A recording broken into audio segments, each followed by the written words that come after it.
I'm anxious to get back into the Word. I'm anxious to share with you, I guess, what I'm finding out. As you know, we're talking about God came for the Aints and not the Saints.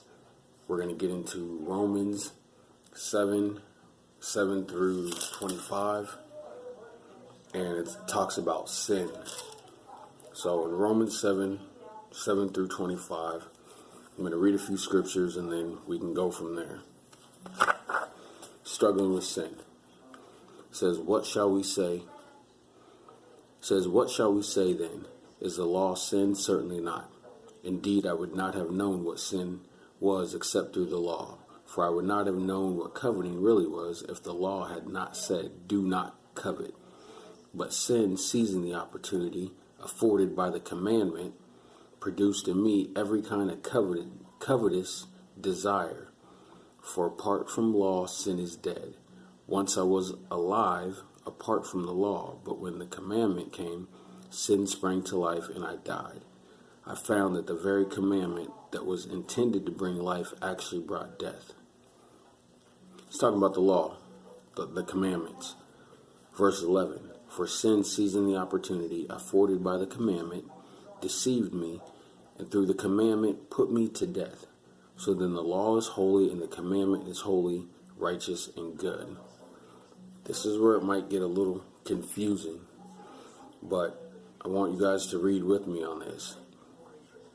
It said, did that which is good then become death to me? By no means.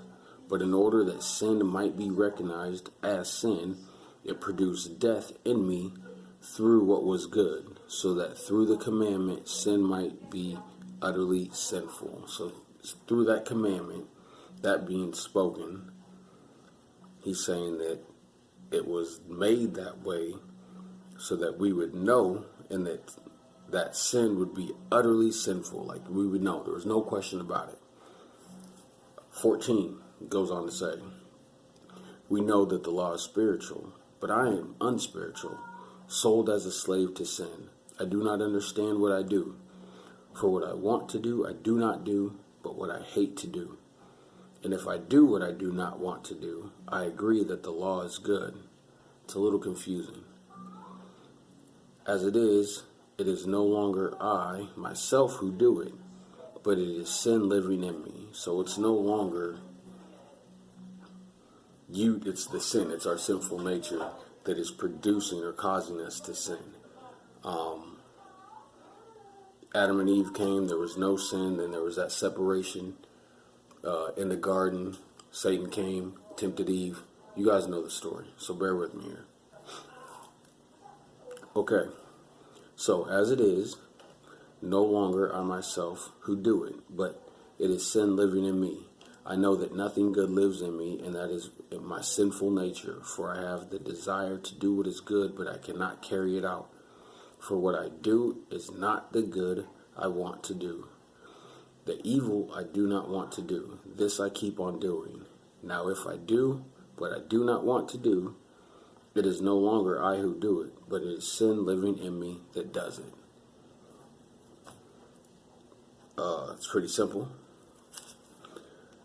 I don't want you guys to think that this whole thing is just about calling us sinners. Because if you continue to read on, and what we'll look at in part 3, it does talk about us sinning, and it talks about us being sinners, but it also talks about us identifying as Christians and not sinners. But that's a story, or that's a topic that we'll definitely get into. So now we're on 7:21. So I find this law at work. When I want to do good, evil is right there with me. For in my inner being, I delight in God's law. Inner being. But I see another law at work in the members of my body, waging war against the law of my mind and making me prisoner of the law of sin at work within my members. Now, we'll get into 24 through 25 and finish this up on part 3. There's a lot of verses here to go